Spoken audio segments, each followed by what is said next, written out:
The Lord be with you. I'm Pastor Luther, and this is a good beginning, sharing the word.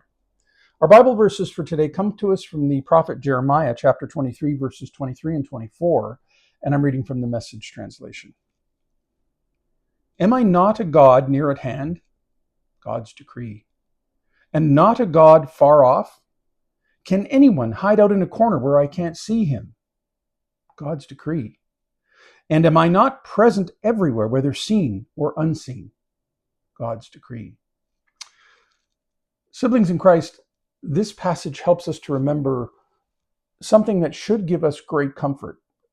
Ironically, for some people, it's a matter of some fear or anxiety, but it should give us comfort. Now, here's what's going on.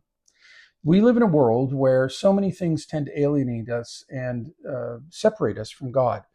Our own decisions, first amongst those things, we make decisions, we do things that kind of excludes God, puts God off to the side, thinking that, we don't really need that. If we have our dose of religion on Sunday mornings, we're good. But the truth of the matter is, God is omnipresent and omnipotent and omnibenevolent. God is everywhere and all loving and all powerful. And so that means that God is everywhere available to us at all times. Now, on the one hand, because we like to do things that we really don't want God to know about, that makes us uncomfortable. But on the other hand, when you think about it, in the midst of the fragility of life and the mess that we can make of life, it is so wonderfully comforting to know that God is everywhere. And God is not any place where we can exclude him. God's got us in God's hands. And so today, siblings in Christ, you can live with comfort. You can live with joy, knowing that God is present to you.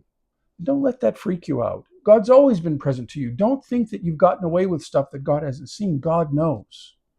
But go with comfort that even in the face of your ill doings, even in the face of your sin, God remains with you and you remain in God's hands. And that should give you some peace of mind. Have a great day, siblings in Christ, and remember that the way in which to show most forcefully your love for God is to love God's people.